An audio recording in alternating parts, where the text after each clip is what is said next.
Website. So வெப்சைட்டோட முக்கியத்துவம் வந்து எல்லாருக்கும் தெரியணும்.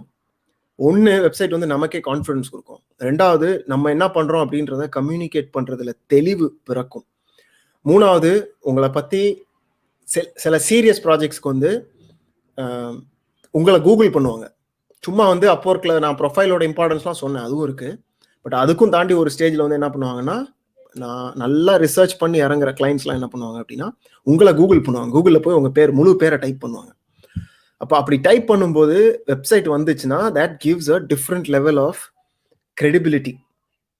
நம்பிக்கை வந்து ஒரு தனி லெவலில் இருக்கும். ஏன்னா இவங்க வந்து ப்ரொஃபஷனல், சீரியஸாக வேலையில் இறங்கியிருக்காரு அப்படின்றத காட்டும். இதனால எல்லாரும் வெப்சைட் பண்ணணும்னு நான் சொல்ல விரும்பலை. பட் என் லைஃப்லையும் பார்த்தோம் அப்படின்னா வெப்சைட் அப்படின்னு ஒன்று வெளியே போட்டது வந்து ஒரு டேர்னிங் பாயிண்டாகவே அமைஞ்சது. ஏன்னா நான் இருக்கேன் அப்படின்றதுக்கு ஒரு சான்றிதழ் அப்படின்னு சொல்லலாம். நான் சீரியஸாக இறங்கியிருக்கேன் அப்படின்னு சொல்லலாம். இந்த மாதிரி நிறைய விஷயங்கள் இருக்கு. வெப்சைட் போட்டோன்னே எல்லாரும் வந்து உங்க வாசப்படியில் வந்து கியூவில் நின்று வேலை கொடுக்க மாட்டாங்க.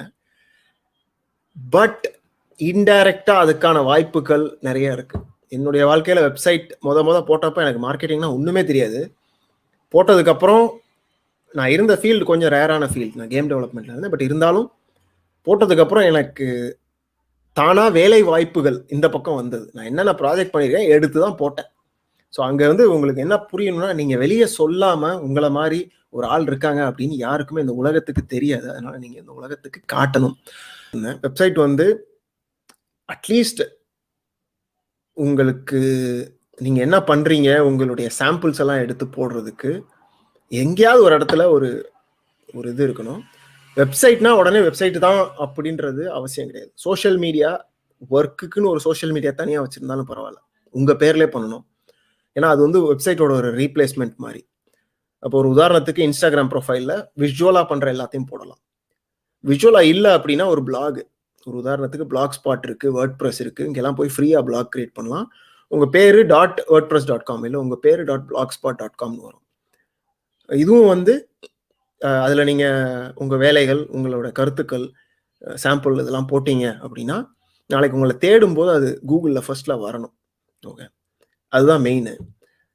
ஃபேஸ்புக்கையும் யூஸ் பண்ணலாம். பட் எனக்கு அதை ப்ரொஃபஷ்னலாக ஃபோக்கஸ் பண்ணி பண்ணுறது எப்படின்னு நான் ஃபேஸ்புக் ஒன்றும் யூஸ் பண்ணல. நான் ஒரு மாதிரி பர்சனலாக யூஸ் பண்ணுறது. இல்லையா அட்லீஸ்ட் லிங்க்டின் ப்ரொஃபைல் யூஸ் பண்ணுங்கள். லிங்க்டின் அப்படின்னு ஒரு நெட்வொர்க் இருக்குது. அந்த நெட்வொர்க்கில் உங்களுக்கு கண்டிப்பாக ஒரு ப்ரொஃபைல் இருக்கணும். அதில் உங்களுடைய ப்ரொஃபைலை கரெக்டாக ஃபில் பண்ணியிருந்தீங்க அப்படின்னா அது மூலமாகவும் உங்களுடைய கிரெடிபிலிட்டி தெரியறதுக்கு சான்ஸ் இருக்குது. சரிங்களா?